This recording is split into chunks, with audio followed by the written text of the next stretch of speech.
박지은 작가의 눈물의 여왕은 문제가 있는 작품이었습니다. 최근 성공한 드라마들의 트렌드와는 부합하지 않는 드라마라는 의미입니다.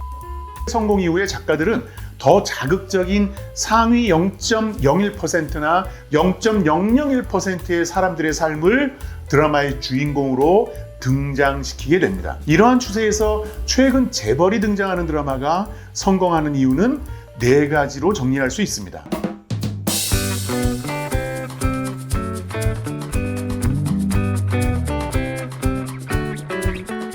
구독, 좋아요.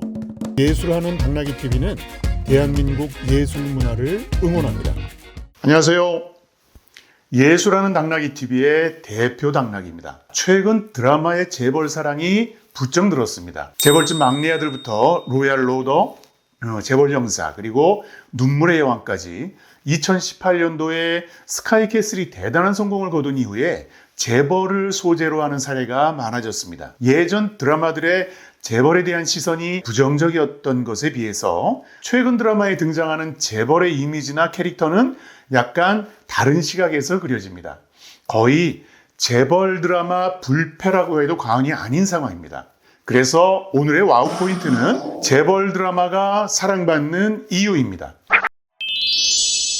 여러분은 눈물의 여왕의 여운을 다 털어내셨나요? 눈물의 여왕은 멜로드라마 장인인 박지은 작가와 김수현, 김지원이 조합을 이루면서 15% 정도의 시청률은 깔고 시작한 드라마였습니다. 과연 스토리의 힘으로 어느 정도까지 시청률을 더 올릴 것인가가 관심사였죠. 결국 10% 정도의 시청률을 더 끌어올리면서 25%로 끝났는데요. 퀸즈그룹이라는 재벌가의 이야기가 관심을 더한 것이 사실입니다. 재벌을 다룬 드라마는 올해 상반기만 해도 연려 박씨 계약 결혼견 이렇게 제목을 붙였죠. 그리고 마이 데몬, 내 남편과 결혼해줘, 재벌 형사, 멱살 한번 잡힙시다, 로얄 로더, 피라밋 게임, 눈물의 여왕 등 10여 편에 달합니다. 그리고 전체적으로 시청률도 좋은 편이었습니다.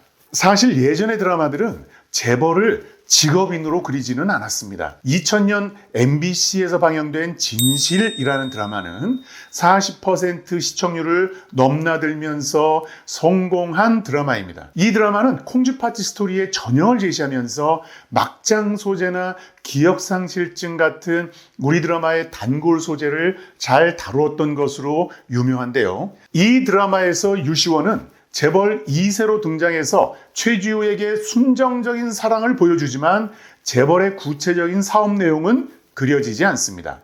그냥 잘 사는 집 막내 아들의 의미로 재벌 2세라는 배경을 가져옵니다. 박지은 작가가 눈물의 여왕에서 퀸즈 백화점의 홍해인 대표를 그렸다면 김은숙 작가는 시크릿 가든에서 로엘 백화점의 김주원 사장을 만들었습니다. 2010년에 김은숙 작가가 만든 김주원은 백화점 경영자로서의 면모나 정적으로부터 회사를 지키기 위해서 자신이 폐수공포증을 가지고 있다는 것을 숨기기 위해서 투쟁하는 모습이 아주 잘 묘사됩니다. 그 과정에서 길라임이 조력자의 역할을 하게 되는 거죠. 길라임은 능동적이고 독립적인 여성으로 그려지는 편입니다. 하지만 2024년에 박지은 작가는 눈물의 여왕에서 퀸즈 백화점을 일조 클럽에 올려놓으려는 홍해인의 직업적인 능력은 그리지 않습니다. 다만 뇌종양으로 인해 기억이 오락가락하는 상태로 백현우의 순정적인 사랑에 의지하는 여자로만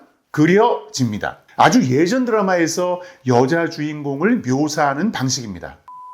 사실 박지은 작가의 눈물의 여왕은 문제가 있는 작품이었습니다. 최근 성공한 드라마들의 트렌드와는 부합하지 않는 드라마라는 의미입니다. 특히 주인공의 직업을 묘사하는 측면에서 그렇습니다. 앞서 말씀드린 것처럼 예전 드라마들은 주인공의 직업을 제대로 묘사하지 않았습니다. 단순히 주인공이 생활하는 배경으로만 묘사됐습니다. 대학생은 공부하지 않고, 검사는 수사하지 않고, 재벌은 경영하지 않습니다. 단지 그 직업을 배경으로 해서 사랑만 할 따름입니다. 하지만 최근 드라마는 직업을 스토리의 주요한 갈등 요소로 다룹니다.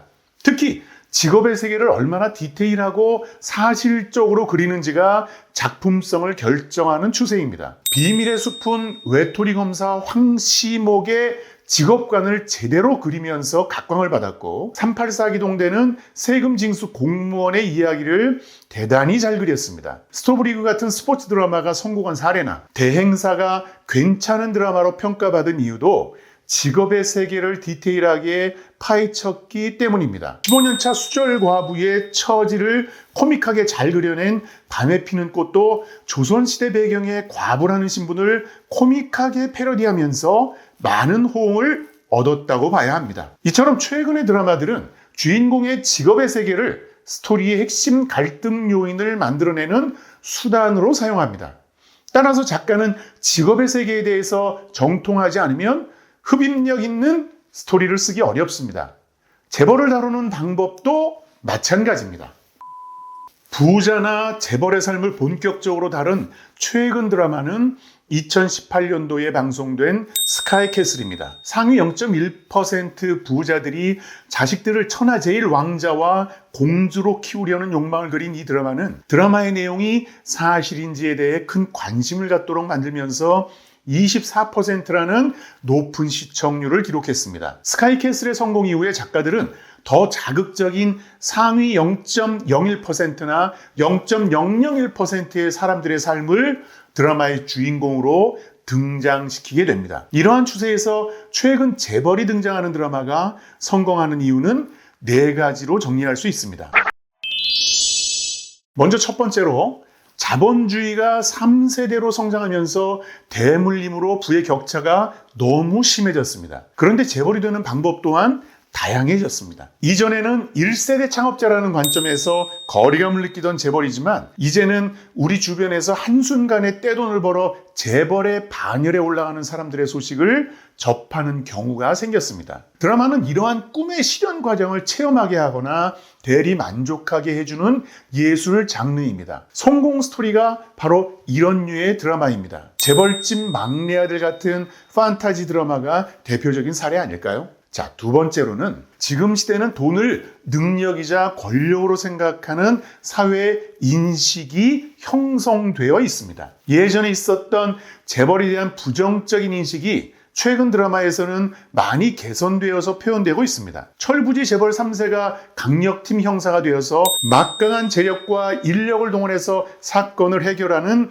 통쾌한 모습을 보여준 재벌 형사가 좋은 사례라고 생각합니다. 누구나 이런 능력에 대한 로망을 갖는 것이 인지상정인데 최근 드라마가 이런 부의 과시 부분을 제대로 건드리고 있습니다. 자, 세 번째는 관찰 예능이 성공하는 것처럼 훔쳐보기에 대한 재미는 포기하기 어렵습니다. 진짜 재벌은 어떻게 사는지가 왜 궁금하지 않겠습니까? 한 재벌 회장은 드라마를 보면서 드라마 작가들은 재벌이 저렇게 사는지 아는군요 라고 말했다고 합니다. 눈물의 여왕이 바로 이런 점을 묘사하려고 노력했던 것으로 생각됩니다. 그리고 마지막 네 번째로 스카이캐슬의 영향이 컸다고 생각합니다. 이 드라마 집필을 위해서 유현미 작가는 많은 취재를 했다고 합니다. 그 취재를 기반으로 치밀하게 스토리를 구성함으로써 0.1% 부자들이 자녀 교육을 어떻게 하는지에 대한 실체가 드러나면서 드라마에서 묘사되는 부자들의 삶 또한 실제라는 생각을 먹게 만들었습니다. 리얼리즘 드라마의 특성입니다. 이러한 드라마를 보면서 시청자들은 부자들의 삶을 추격하고 싶은 충동을 갖게 됩니다. 이걸 드라마가 해소해 주는 것이죠. 그런데 눈물의 여왕에서 그려지는 재벌은 특이합니다. 특히 홍해인을 비롯한 재벌가의 회장, 사장을 전혀 직업인으로 그리지 않고 있다는 점에서 그렇습니다. 홍해인은 자수성가 창업자인 홍만대로부터 세습받은 영민한 재벌 3세인 것 같지만 퀸즈그룹의 경영권을 빼앗기는 상황에서도 아무런 역할을 하지 못합니다. 회사를 되찾기 위해 어떠한 노력을 하는 장면도 그려지지 않습니다. 바보처럼 어리석으면서 순진하기까지 한 피해자로만 그려집니다. 아무리 멜로드라마라고 해도 최근에 주인공의 직업을 이렇게 그린 드라마는 없었습니다. 눈물의 여왕이 25%라는 시청률을 올린 것에 대해서는 나름대로 평가해야 하겠지만 좋은 드라마라는 관점에서는 박지은 작가의 반성과 공부가 필요해 보입니다. 직업에 대한 전문성만 가미됐었더라면 드라마의 갈등이 더 확실하고 강해지면서 홍해인과 백현우의 멜로는 훨씬 더 절절하게 클라이맥스로 향할 수 있었을 텐데 말이죠. 끝. 구독, 좋아요.